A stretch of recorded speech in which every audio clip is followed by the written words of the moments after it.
कर्ज, खून और किस्मत। गांव का नाम था सोनपुर। वहां का सबसे ईमानदार और सीधा साधा आदमी था रामू किसान। गरीबी उसकी परछाई की तरह उसके साथ रहती थी। लेकिन उसकी एक ही दौलत थी, उसकी बेटी काव्या। काव्या पढ़ाई में तेज थी, सपने बड़े थे। लेकिन घर में रोज जलने वाला चूल्हा उसके हर सपने पर एक डर की परत चढ़ा देता था। रामू ने खेत बचाने और बेटी की पढ़ाई के लिए गांव के सेठ से 50,000 रुपये उधार लिए थे। सूद इतना खतरनाक था कि हर महीने रकम बढ़ती जाती और रामू की सांसें घटती जाती। एक दिन सेठ ने पूरे गांव के सामने ऐलान कर दिया, अगर 7 दिन में पैसे नहीं मिले तो रामू की जमीन मेरी। ये सुनते ही रामू के पैरों तले जमीन खिसक गई। उस रात उसने पहली बार अपनी बेटी के सामने रोते हुए कहा, बेटी, शायद अब तुझे स्कूल छोड़ना पड़ेगा। काव्या खामोश रही, लेकिन उसकी आंखों में पहली बार बगावत की आग जल उठी। अगली सुबह गांव में हड़कंप मच गया। मंदिर के बाहर एक पुराना लोहे का संदूक मिला, जिसमें सोने चांदी के कीमती गहने भरे थे। साथ में एक खत था, यह धन उसी को मिलेगा जो सबसे बड़ा सच बोलेगा। पूरा गांव लालच में टूट पड़ा। कोई उसे अपनी किस्मत कह रहा था, कोई भगवान का प्रसाद। लेकिन हैरानी तब हुई जब वो संदूक सीधा काव्या के हाथ में पहुंचा। काव्या ने एक पल के लिए भी उस धन को अपनी आंखों से नहीं नापा। उसने बिना किसी डर के वो संदूक उठाया और सीधे सेठ के दरवाजे पहुंच गई। पूरा गांव पीछे पीछे चल पड़ा। काव्या ने संदूक सेठ के सामने रख दिया और बड़ी शांत आवाज में बोली, सेठ जी, ये गहने आपके अतीत के हैं, जिसे आपने एक मजबूर बेवा से छीना था। आज सच लौट आया है। ये सुनते ही सेठ का रंग उड़ गया। वो वही गहने थे जिनका गुनाह वो सालों से अपने दिल में दफन किए बैठा था। गांव के बुजुर्गों ने यह फैसला सुनाया, सेठ को ना सिर्फ रामू का पूरा कर्ज माफ करना होगा, बल्कि अपनी आधी जमीन भी गरीबों में बांटनी होगी। भीड़ में पहली बार सेठ की आंखें झुकी थीं और रामू की आंखों में राहत के आंसू थे। उस दिन रामू की जमीन बच गई, काव्या की पढ़ाई फिर से शुरू हुई और पूरे गांव ने यह सच सीख लिया कि असली ताकत पैसे में नहीं, बल्कि सच बोलने की साहस में होती है। जो बेटी एक दिन अपने पिता का बोझ समझी जा रही थी, उसी बेटी ने उसकी किस्मत बदल दी। लाइक जरूर करें और शेयर करें अपने दोस्तों के साथ, और सब्सक्राइब दबाना मत भूलना। गरीब किसान और बुद्धिमान बेटी। बहुत समय पहले की बात है। एक छोटे से गांव में रामदीन नाम का एक बहुत गरीब किसान रहता था। उसके पास थोड़ी सी जमीन थी, जिससे वो जैसे तैसे अपना गुजारा करता था। उसके जीवन की सबसे बड़ी दौलत उसकी इकलौती बेटी सीता थी, जो बहुत ही बुद्धिमान, संस्कारी और समझदार थी। रामदीन दिन रात खेतों में मेहनत करता, फिर भी कई बार घर में खाने के लिए पूरा अनाज नहीं होता था। ऐसे कठिन समय में भी सीता अपने पिता का हौसला बढ़ाती और हमेशा सही सलाह देती। एक दिन उस राज्य के राजा ने पूरे गांव में ऐलान करवाया कि जो कोई उनकी एक कठिन पहेली को हल करेगा, उसे सोने का इनाम मिलेगा। ये सुनकर रामदीन भी अपनी किस्मत आजमाने दरबार पहुंचा, लेकिन पहेली सुनते ही वो घबरा गया और खाली हाथ वापस लौट आया। घर आकर उसने उदास मन से सीता को सब कुछ बताया। सीता मुस्कुराई और बोली, बाबा, आप चिंता मत कीजिए, कल फिर जाइए, मैं आपको उसका सही उत्तर बताऊंगी। अगले दिन रामदीन दरबार पहुंचा और सीता के बताए अनुसार उत्तर दे दिया। राजा यह सुनकर बहुत हैरान हो गया। उसने पूछा, ये उत्तर तुम्हारा नहीं हो सकता, सच बताओ किसने समझाया? रामदीन ने सच्चाई बता दी कि ये उत्तर उसकी बेटी का है। राजा सीता की बुद्धिमानी से बहुत प्रभावित हुआ और उसे दरबार में बुलाया।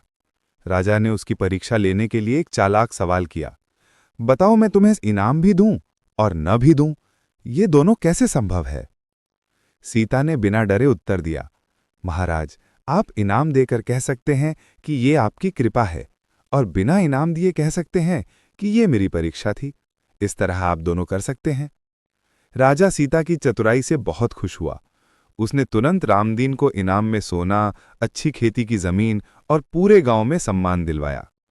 उस दिन के बाद रामदीन और उसकी बेटी का जीवन बदल गया। खुश होकर रामदीन ने कहा, मैं भले ही गरीब था, लेकिन मेरी बेटी मेरी सबसे बड़ी दौलत है।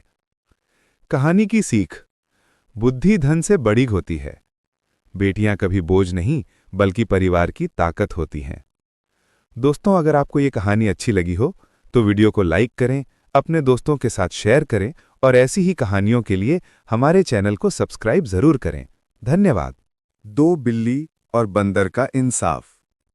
एक गांव में दो बिल्लियां रहती थीं।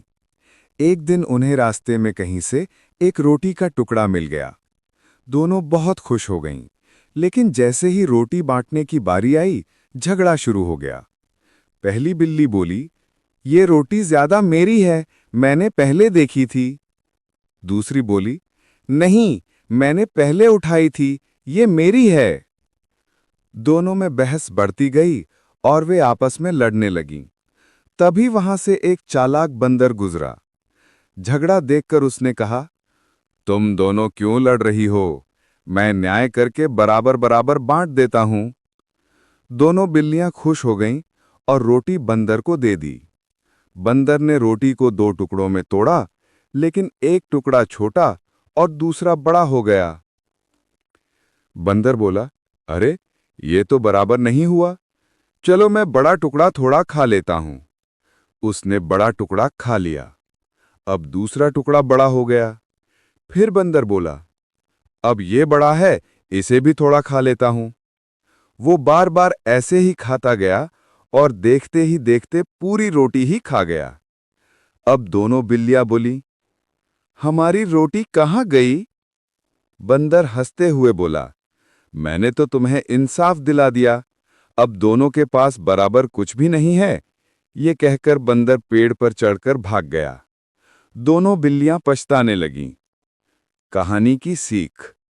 आपसी झगड़े में हमेशा तीसरा फायदा उठा लेता है, इसलिए हमें कभी भी लालच और झगड़े में नहीं पड़ना चाहिए। आप मुन्ना लगे हो ना, तो एक लाइक बनता है। अपने दोस्तों को भी हमारे चैनल से शेयर और रोना नई कहानियों के लिए सब्सक्राइब। कहानी झील का राक्षस। एक घने जंगल के बीच एक बहुत बड़ी और गहरी झील थी।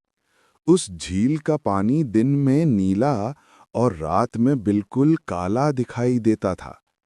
गांव के लोग उसे मौत की झील कहते थे, क्योंकि वहां से जो भी अजीब आवाजें आती थी, कोई कभी देखने की हिम्मत नहीं करता था।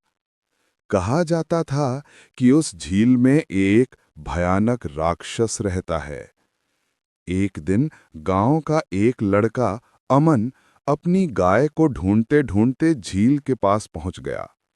अचानक पानी में जोरदार हलचल हुई और एक बड़ी परछाई बाहर निकली।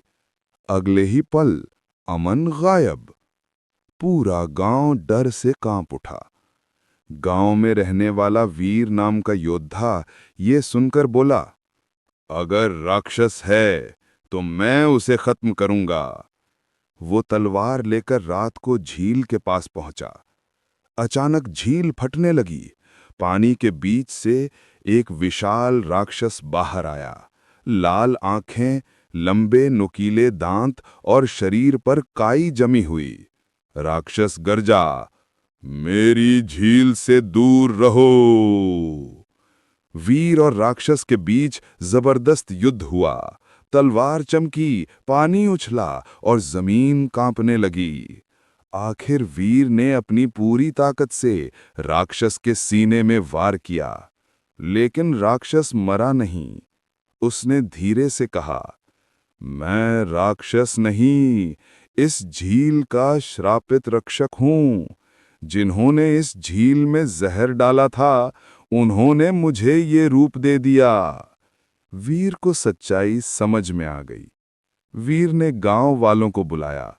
सबने मिलकर झील को साफ किया, पेड़ लगाए और माफी मांगी। धीरे धीरे राक्षस की शक्ल बदलकर एक साधारण इंसान बन गई। अमन भी सुरक्षित वापस मिल गया। उस दिन के बाद से झील फिर से पवित्र हो गई और गांव में कभी कोई मुसीबत नहीं आई। सीख। प्रकृति को नुकसान पहुंचाओगे तो वो राक्षस बन जाती है और संभालोगे तो रक्षक बन जाती है।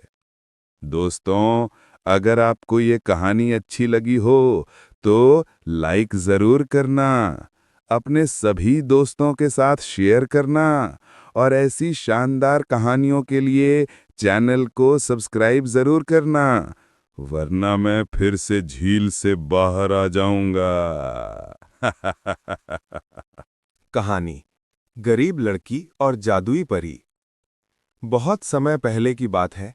एक हरे भरे जंगल के किनारे एक छोटा सा गांव था।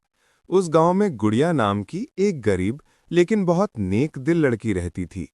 वह रोज जंगल से लकड़ियां लाकर बेचती और अपनी बूढ़ी माँ का पेट भरती। एक दिन गुड़िया जंगल में बहुत अंदर तक चली गई। अचानक उसे एक मीठी सी आवाज सुनाई दी, कोई है, मेरी मदद करो। गुड़िया डरते डरते आवाज की दिशा में गई। वहां उसने देखा कि एक सुंदर परी एक कांटों वाली झाड़ी में फंसी हुई थी। उसके पंख घायल थे।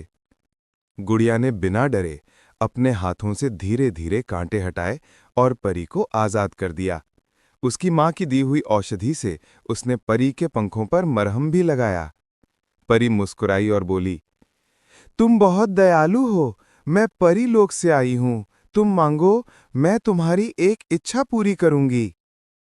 गुड़िया ने कहा, मुझे कुछ नहीं चाहिए, बस मेरी मां हमेशा स्वस्थ रहे। परी की आंखों में आंसू आ गए। उसने कहा, तुमने अपने लिए कुछ नहीं मांगा, इसलिए मैं तुम्हें उससे भी ज्यादा दूंगी। परी ने अपनी छड़ी घुमाई और अचानक गुड़िया का टूटा हुआ घर एक सुंदर महल में बदल गया। उसकी मां हमेशा के लिए स्वस्थ हो गई। गांव के सभी गरीब लोग भी खुशहाल हो गए। लेकिन गुड़िया का दिल नहीं बदला। वह पहले जैसी ही सरल और दयालु बनी रही।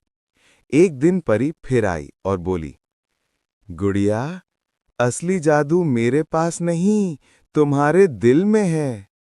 इतना कहकर परी आसमान में चमकती रोशनी बनकर उड़ गई और गुड़िया हमेशा के लिए उस गांव की रानी बन गई। दयालुता की रानी। कहानी की सीख, सच्चा दिल, दया और निस्वार्थ प्रेम सबसे बड़ा जादू होता है। मैजिक तब पूरा होता है जब आप लाइक, शेयर और सब्सक्राइब करते हो। आखिरी दिया। एक छोटे से गांव में रामू नाम का एक गरीब लड़का रहता था। उसके पास न अच्छे कपड़े थे, न जूते, बस एक छोटा सा मिट्टी का घर और उसकी मां की दुआएं। एक दिन गांव में भयानक तूफान आया। बिजली चली गई, अंधेरा छा गया। सब लोग अपने अपने घरों में डर के मारे बंद हो गए।